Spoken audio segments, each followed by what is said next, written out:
bersama saya, Zaki Akbar. Welcome to Talking News.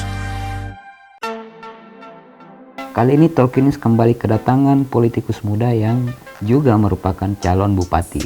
Siapa dia? Dia adalah Mudasir Hasrigani. Seperti apa perbincangannya?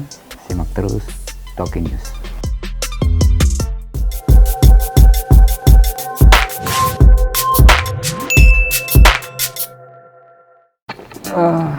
Mudasir Hasrigani. Iya, siap Kanda. Terima kasih Pak, udah datang di. Saya panggil bro aja ya. Siap Kanda. Mudasir, umur berapa sih sebenarnya? Alhamdulillah. Buka Mudasir aja biar nggak. Dibuka saja. Buka saja. Ini kerja kita sudah jaga jarak juga. Ya, alhamdulillah umur 27 tahun. Masih muda sekali. Alhamdulillah. Sebelum saya bahas itu, Ya, tadi langsung dari baru ya ke sini. langsung dari baru. Sibuk apa tadi sebelum ke sini? Tadi kami kampanye Nah, di Kecamatan Balus Utara. berapa titik hari ini? Hari ini 3. Lumayan. Alhamdulillah. Biasa 5, tapi ya itulah ada nikahan.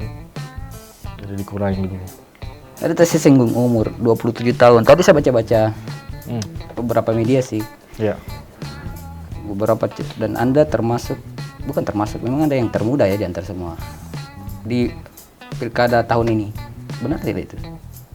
ya, seperti itu pemberitanya.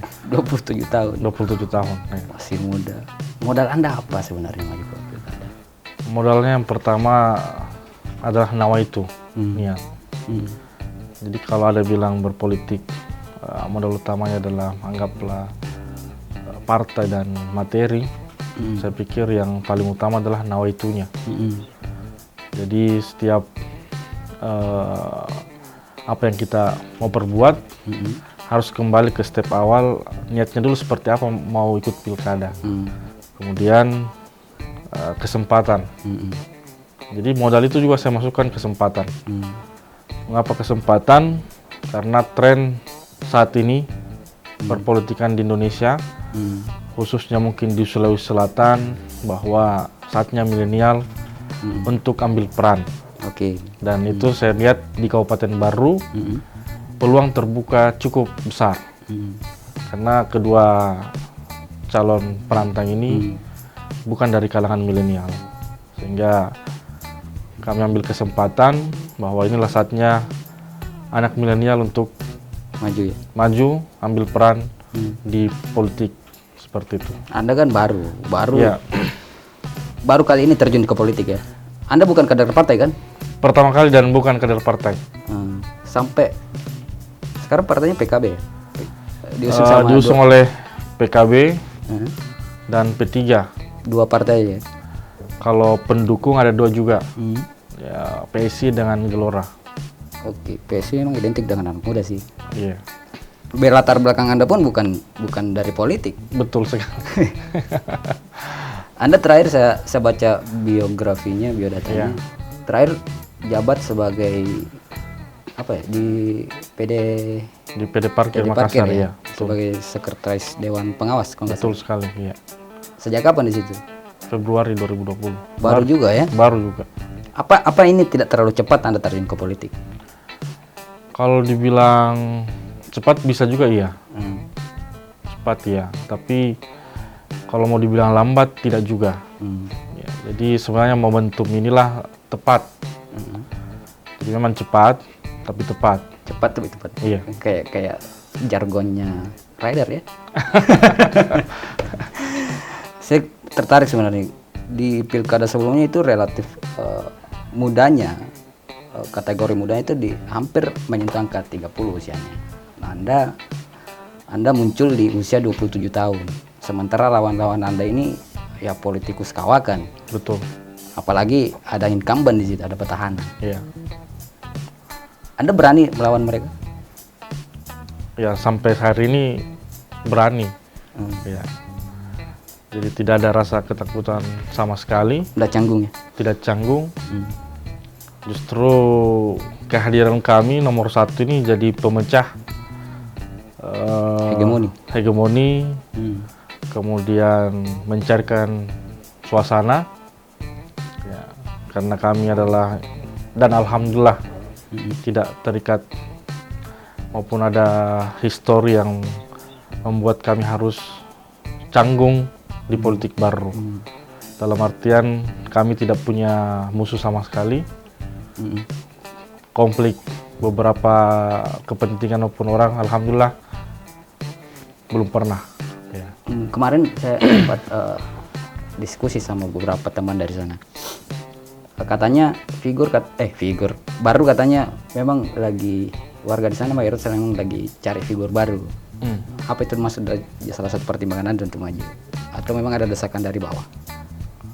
Iya, makanya saya bilang tadi kesempatan itu karena memang dari tahun 2019 kita melihat situasi di Baru dan memang ketika kita membaca 2020 ternyata figur yang maju itu saja. Ya. Kami tangkap ini sebagai kesempatan dan peluang dan melihat beberapa testimoni ataupun harapan warga bahwa memang Baru butuh yang baru. Makanya kami hadir sebagai solusi baru masyarakat Baru. Anda lulusan psikologi UNEM ya? Iya. Saya mau lihat tahu pendapat Anda bagaimana psikologi masyarakat Baru saat ini. Psikologi masyarakat Kabupaten Baru saat ini memang sangat menginginkan yang namanya perubahan, terutama bidang-bidang terkait mengangkat kesejahteraan, kemudian mengembangkan potensi. Karena selama ini memang kita saja yang sering lalu lalang di Baru tentu tidak menimbulkan kesan yang berarti. Termasuk saya sih. Ya, termasuk ya. Ya.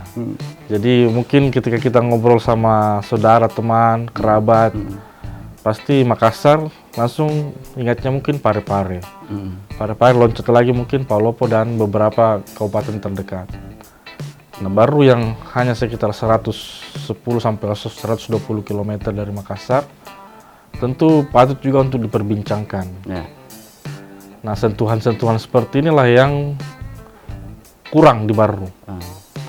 Sehingga inilah yang membuat beberapa masyarakat menginginkan perubahan. Dan melihat juga tren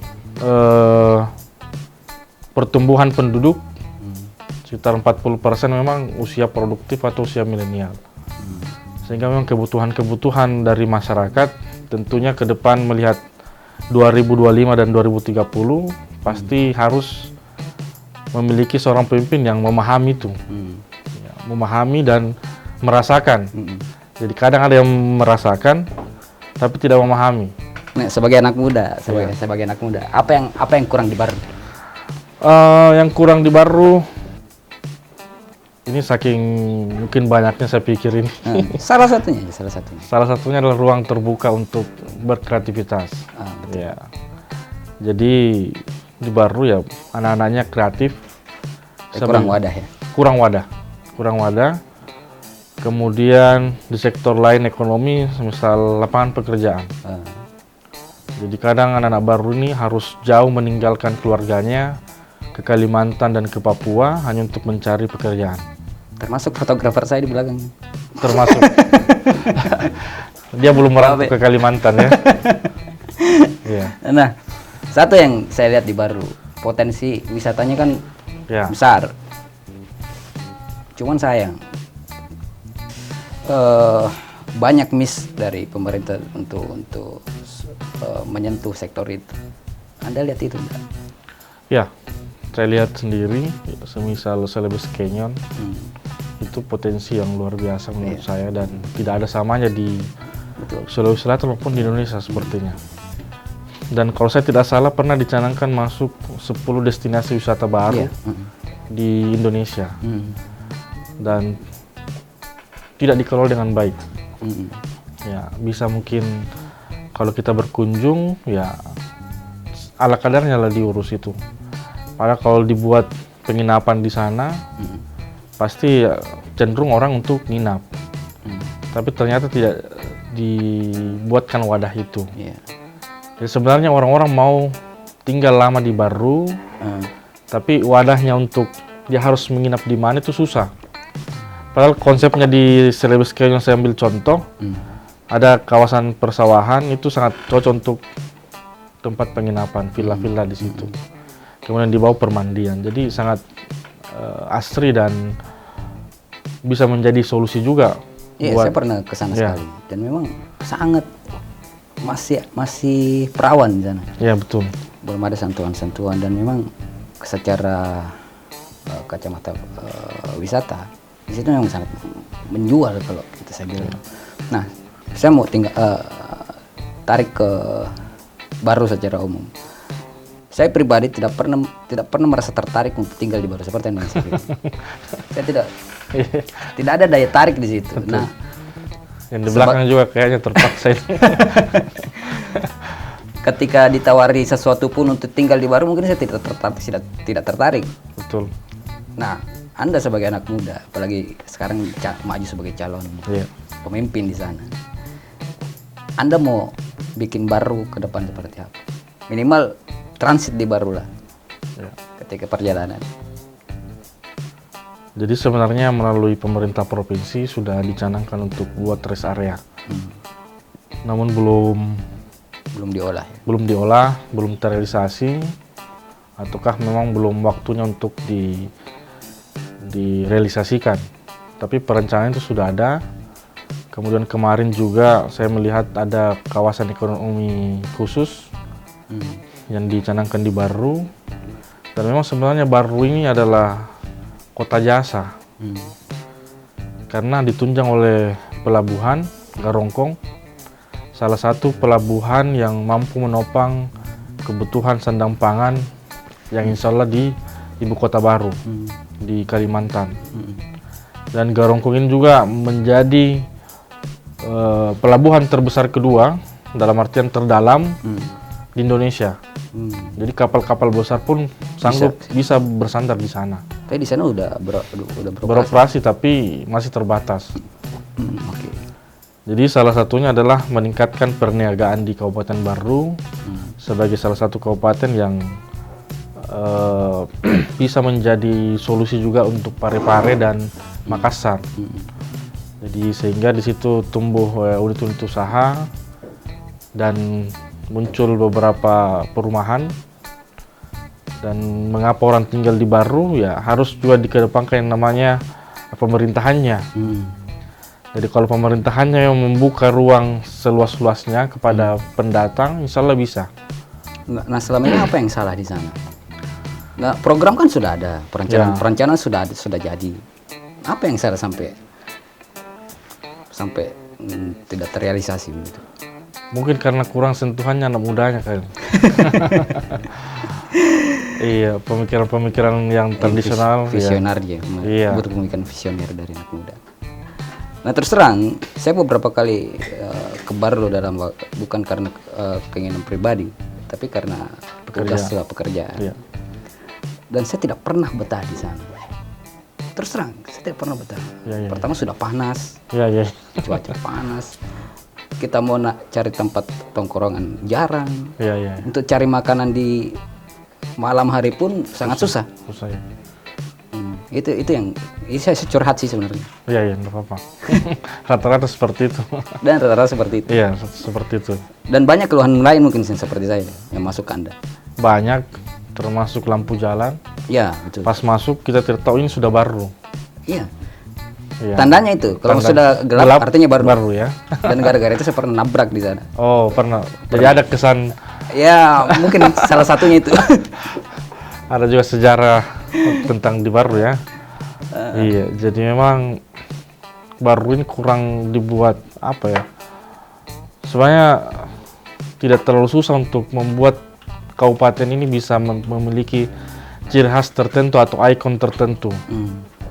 Ya, karena menurut saya dan beberapa hasil diskusi teman-teman bahwa potensi ada, sisa bagaimana disentuh secara milenial potensi-potensi itu dan bisa orang diajak datang ke Baru.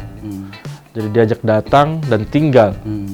Ketika ini sudah muncul, lama-lama orang ada potensi misalkan wisata, ada potensi keuntungan, tentu akan berpikir untuk ambil rumah, bangun hotel dan seterusnya. Seperti itu. Nah, salah satunya apa itu yang Anda mau bikin? Mungkin di program Anda sudah ada sama pasangan Anda. Kira-kira salah satu program, ada nggak program wisata yang mau mengarah ke sana? Atau program lain lah? Sebenarnya di program yang wisata tetap ada. Di program lain, sebenarnya kami inginkan lebih ditonjolkan yang namanya santrinya, kota santri itu. Jadi salah satu cara menonjolkan adalah dengan adanya taman santri. Taman santri. Taman santri. Modelnya seperti apa? Jadi berbentuk seperti ruang terbuka hijau, taman, dilengkapi dengan akses wifi gratis. Kemudian ada untuk sarana orang duduk, membaca. Kemudian bisa juga ada di taman itu tempat untuk seminar. Jadi konsepnya konsep terbuka. Atau tongkrongan nggak ya? Tongkrongan. Kami mau buka juga sejarah histori Islam di Kabupaten Baru dan Sulawesi Selatan, sehingga betul-betul menonjol bahwa salah satu ikon Baru adalah santri itu. Karena memang identik selama ini misalkan pesantren yang di Baru sih. Ya, tapi tidak muncul itu. Iya. Ikonnya tenggelam dengan daerah lain. Tenggelam. Bahkan untuk tugu saja selamat datang di mana itu tidak ada. Iya sih. Ya. Ya, tadi bukan ya kembali tadi penanda ketika kita sudah masuk di Baru bukan tugu bukan, tapi gelapnya itu. Tapi gelapnya tadi. Iya, betul. Bahkan ada teman pernah bercanda, saya sudah minum antimo, pas bangun masih di Baru, jadi tidur lagi, minum lagi antimonya. Karena gelapnya. Iya. Mati lampu. Gimana masih di Baru tidur lagi. Iya, jadi biasanya lewatkan Baru sehingga di Pare-Pare, baru istirahat di situ, lanjut lagi selanjutnya. Nah, sebenarnya iya kalau secara posisi sih sebenarnya posisi Baru sebenarnya strategis sebagai tempat transit, sebagai tempat istirahat. Betul. Dulu di tahun-tahun 90-an, orang-orang dari bawah, anggaplah daerah Sidrau, daerah Sengkang, Palopo, yang jadi tempat peristirahannya itu bukan Pare-Pare tapi Baru. Iya. Nah, kenapa sekarang itu hilang gitu ya? Dari sederet program Anda dan pasangan Anda, program apa yang paling, selain taman santri itu tadi, ada nggak program lain yang bisa membuat orang tertarik untuk memilih Anda nanti? Ya, jadi salah satu sebenarnya banyak persoalan mendasar yang harus diperbaiki di Baru, terutama persoalan lapangan pekerjaan. Kemudian masalah kemiskinan. Ya. Jadi 2019 Baru termasuk di Sulsel peringkat ke-5 terbesar pengangguran. Kalau soal kemiskinannya? Kemiskinan itu sekitar dia peringkat kedua. Terbawah? Ya, Aja Tapareng. Oke. Ya. Jadi memang masalah ini sangat linear di mana pengangguran dan kemiskinan. Jadi program kami ingin di Baru itu ada 5.000 tenaga terampil siap kerja melalui BLK yang harus dioptimalkan, karena sebelumnya BLK tidak terurus di Kabupaten Baru.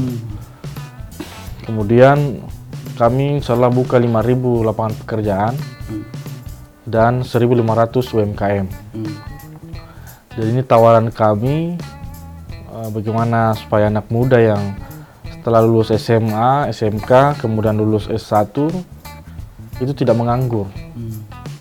Memang perlu peningkatan di sektor keterampilan soft skill, karena sekarang kan zamannya bagaimana anak muda bisa maju, tapi harus juga dikasih bekal, skill. Nah, di 2021 ini kami melihat bahwa rencana kebijakan pemerintah pusat memang arahnya pemulihan ekonomi nasional. Jadi tentu salah satu caranya untuk mendukung program itu adalah meningkatkan namanya UMKM dan juga balai latihan kerja ini. Jadi tugasnya pemerintah menyiapkan wadahnya, kemudian setelah dianggap cukup mumpuni, kita carikan lagi tempat di mana dia harus bekerja. Tetap dilakukan pendampingan ya. Tetap dilakukan pendampingan karena biasanya orang dikasih pelatihan kerja sudah dilepas, Dia tidak tahu mau ngapain. dia tidak tahu mau ngapain. Nah, bagusnya pemerintah ketika kami insya Allah kami cari itu, jadi kami latih setelah pelatihan di mana lagi mau dia terserap, sehingga harus dikawal betul, tidak bisa dilepas. Jadi saya lihat kondisinya adalah pemerintah tidak bisa lepas tangan bahwa sudah dikasih pelatihan, lepas sendiri, silahkan cari pekerjaannya. Padahal di dunia pekerjaan kalau tanpa ada sentuhan seperti itu susah juga. Iya. Kalau tidak ada backupan juga dari pihak pemerintah untuk menjamin lulusan-lulusan di balai latihan kerjanya susah juga. Jadi tugasnya kami nanti disiapkan apa, kita cari perusahaan, kita cari pihak swasta, dia butuhnya kriteria karyawan seperti apa. Iya. Sinkronkanlah dengan balai latihan kerjanya. Jadi sudah ada klasifikasi yang Harus ada klasifikasi.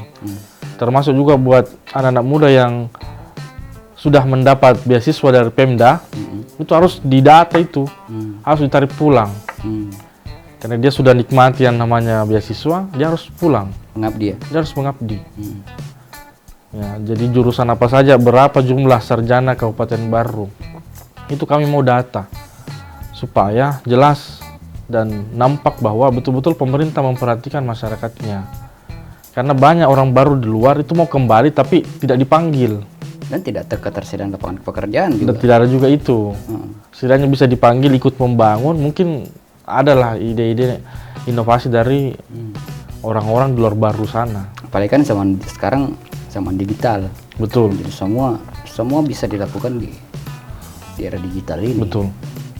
Entahkah bikin konten misalnya ada konten kreator asal baru, anak-anak bikin konten khusus untuk pemerintah misalnya, kan bisa begitu kan? Iya, itu yang saya lihat kurang. Nah itu. Salah satunya itu yang saya Ini pentingnya anak muda maju sih. Iya, keterbukaan informasi publik. Kemudian ya memang saya lihat namanya di daerah kental ya, namanya itu anaknya siapa. Iya. Jadi sedikit demo, sedikit diprotes, anaknya siapa itu dari keluarga mana, suruh diam. Ini yang bahaya sebenarnya. Iya.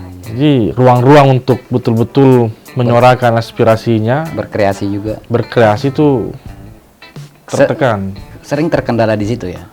Kebanyakan. Nah Anda, saya mau tahu dulu respons orang tua ketika Anda memutuskan maju bagaimana? Alhamdulillah mendukung. Iya. Atau memang didorong sama orang tua?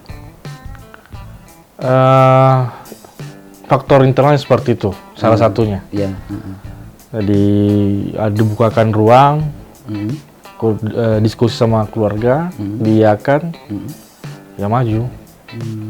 Jadi biasanya kalau kontestasi politik, baik caleg maupun pemilihan kepala daerah, biasanya tidak disetujui oleh keluarga. Tapi alhamdulillah saya dapat poin lebih di situ. Anda dapat dukungan ya? Dukungan di situ, jadi apalagi harus diragukan sebenarnya. Iya. Kan biasanya hal yang diragukan tidak direstui istrinya lah, tidak direstui suaminya, orang tuanya. Nah, istri bagaimana? Anda kan pengantin baru kan ya? Iya sebenarnya ini ya. Kenapa? Ya serba harus cepat. Nah, respon istri mendukung? Atau sempat ada keraguan dari istri? Ya mau tidak mau harus mendukung. Harus mendukung. Tapi sudah dikomunikasikan sebelum. Tapi ya, niatan untuk maju itu sebelum menikah atau setelah menikah? Sebelum. Jadi calon istri udah tahu? Ya sudah tahu. Sudah tahu. Dan alhamdulillah mungkin ini salah satu dampak COVID, positifnya COVID ya saya di sini ikut. Sebenarnya bulan 1 itu dengan melihat beberapa pergerakan 2019 dinilai kurang greget atau kurang mendongkrak 2019 itu. Ya, konotasinya belum layak lah orang bilang. Betul. 2019. Jadi kami bergerak sekitar 6 bulan per Juli dan melihat grafik sepertinya kecil peluang, sangat kecil. Nah titik baliknya itu di mana, pada saat apa? Di sebelum menikah itu, sebelum pemerintah menetapkan bahwa Indonesia COVID Ya, status COVID itu ada di Indonesia. ada dan pilkada mundur. Heeh. Itu disitulah saya Oh, di situ mulai. ambil peluang di situ. Oh, jadi Anda memanfaatkan momentum itu ya? Iya, saya memanfaatkan momentum Iya, COVID. iya. Heeh. Saya bilang, bagaimana ini COVID ini? Hmm. Diundur pilkada juga. Heeh. Terus bagaimana? Heeh. Ya lanjut. Hmm. Apa niat awalnya lanjut? Hmm. Waktu itu belum ada partai. Belum ada. Masih main one man show ya, masih main Iya, sendiri ya. main sendiri, pokoknya tanpa terukur, tidak terstruktur, jalan-jalan saja sama teman-teman apa semua jalan. Timnya anak-anak muda sama. Anak-anak muda, Iya, iya. Terus? 90% anak muda semua. Jadi Maret 15 Maret kalau saya tidak salah ditetapkan oleh pemerintah COVID. Kemudian ada dimundurkanlah pilkada ke Desember. So, saatnya tancap gas di situ. Jadi tancap gas, sosialisasi, kemudian karena memang masa COVID, jadi saya pulang balik dari baru Makassar, biasa PP, hanya untuk sekedar bagi-bagi masker. Itu aja. Bagi-bagi masker, tapi saya sasar pasar, tempat-tempat keramaian, pasar dan seterusnya. Itu sudah pakai branding nama atau belum? Belum, Masih polos masker. masih polo. Sudah ada nama, sudah ada nama, tapi belum ada istilahnya simbol nomor, ya, belum ada atribut jargon, belum ada. ya. Terus? Jadi semakin dikenal, kemudian ternyata komposisi pencalonan juga belum fix. Jadi diantara yang lainnya juga belum ada yang ini kecuali Pak Malkan yang sudah fix pasangannya. Mas Sordi waktu itu belum ya? Belum. Sama calon wakil pertamanya itu? Iya, belum. Belum. Jadi sebenarnya kita juga berpikir, kenapa apa yang harus tancap gas lah. Jalan-jalan terus, akhirnya sambil komunikasi dengan partai, akhirnya kloplah saya dengan PKB. Itu waktu belum ada wakil waktu itu? Belum ada wakil. Jadi partai pertamanya PKB? PKB. Terus? Jadi pas PKB, kebetulan PKB ini bisa mengusung sendiri. Oh ya, cukup kursinya ya? Cukup kursinya, jadi tidak, istilahnya kalaupun ada tidak perlu koalisi lah. Ya, cukup menguatkan saja. Iya. Jadi klop dengan PKB sekitar itu pun baru bulan 7. Apa nilai tawarnya dari PKB? Kenapa sampai pilihan PKB menjatuhkan pilihan ke Mudasir?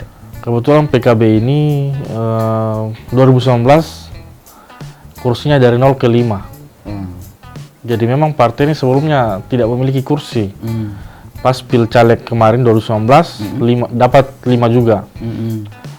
Nah, saya melihat historinya PKB dengan kondisi saya hampir sama.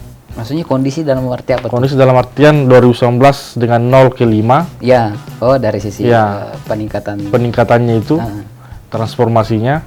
Saya pikir saya butuh yang partai yang seperti ini. Butuh manajemen partai yang betul-betul akselerasi, yang solid ya. Ya, solid manajemennya sehingga di PKB lah. Sampai bagaimana komunikasi Anda ke PKB? Maksudnya siapa yang menjembatani Anda sampai, dan apa nilai tawar Anda ke PKB sampai PKB mau menjatuhkan pilihan mengusung Anda? Ya, karena partai PKB ini memang mencari figur muda. Memang mencari figur muda. Karena selama ini juga mereka menganggap saya 2019 itu hanya mau coba-coba. Mereka sempat lirik memang awalnya. Jadi memang ditahu bahwa ya wajarlah baliho-baliho biasa benar, bilang mau tes ini coba-coba. Tapi setelah ditetapkan COVID, saya gencar sosialisasi, turun ke masyarakat. Maksudnya dilihat bahwa Mudasir ini punya potensi untuk bisa didompleng sebagai. Nah, siapa yang duluan membuka komunikasi PKB kah ke Mudasir atau Mudasir yang ke PKB? Saya duluan yang PKB duluan. Ya. Karena buka pencalonan, pendaftaran, akhirnya saya daftar di situ. Ya, berapa calon waktu itu? Ada sekitar 15 calon. Termasuk calon yang sekarang? Iya, termasuk 2 calon ini mendaftar juga di PKB. Dan pada akhirnya pilihan itu jatuh ke Mudasir. Iya. Nah, menggandeng calon wakil yang sekarang itu ceritanya bagaimana? Ini kan lebih senior dari Anda kan ya? Ini yang unik sebenarnya. Karena beliau ini adalah ketua PKB. Masa? Ketua PKB baru ya. Astaga. Terus? Iya, jadi sering ngopi Ah. karena beliau juga mobile Makassar Baru. Ngopi sama-sama cerita-cerita partai. Dan memang kondisi saat itu yang lebih tepat adalah beliau untuk bersama-sama saya. Kenapa bukan beliau yang jadi 01? Alasannya apa? Kenapa itu? Kenapa bukan mereka si calon ketua PKB yang jadi 01, calon 01, bukan posisinya ditukar? Kenapa? Posisinya ditukar ya. Karena beliau melihat potensi peluang menang lebih besar itu ketika saya 01. Oh ya, oke. Iya. Jadi kayak ngobrol begini, dan saya juga merasa tidak ada sekat yang seperti apa.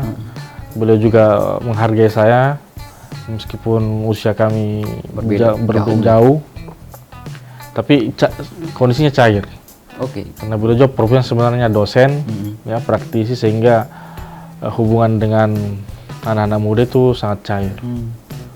So ini ya kalau secara saya pakai bahasa psikologi aja ya, kalau dilihat dari kondisi situasi itu, saya bisa bilang ini bisa jadi contoh sih bagaimana senior Legowo kasih posisinya ke anak muda, dan mereka bagaimana seorang politisi senior yang objektif melihat peluang potensi, dan saya salut dengan itu. Yeah. Dan jarang-jarang kan egoisme di politik itu tinggi, Pak. Betul. Iya. Dan jarang-jarang ada situasi seperti ini, seperti yang Anda jalani sekarang. Betul. Saya angkat topik sama itu. Iya. Itulah makanya saya juga merasa agak canggung ketika memang, karena kami memang saya pribadi daftar sebagai calon bupatinya melalui PKB itu. Ya, kemudian beberapa pertimbangan, diskusi, dan kita sepakati bahwa Aksa Kasim lah yang paling tepat untuk membackup kami ini 01 di Pilkada Baru. Calon lain sebelumnya pernah ada yang melamar nggak, yang meminta Anda menjadi sebagai pendamping, misalnya anggaplah incumbent, pernah nggak dilamar sama incumbent atau calon-calon lain? Tidak pernah. Tidak pernah memang. Iya. Karena itu mungkin tadi Anda tidak tidak dihitung. tidak direkeng ya. Ya, tidak di-ranking istilahnya. Nah, siapa ini karena tidak potensi. Masih muda sekali, Pak. Ya, jadi orang awam pun pasti ragu. betul. Jadi mungkin ya wajar lah kalau tidak dilirik dan tidak diperhitungkan, dan saya rasa itu wajar.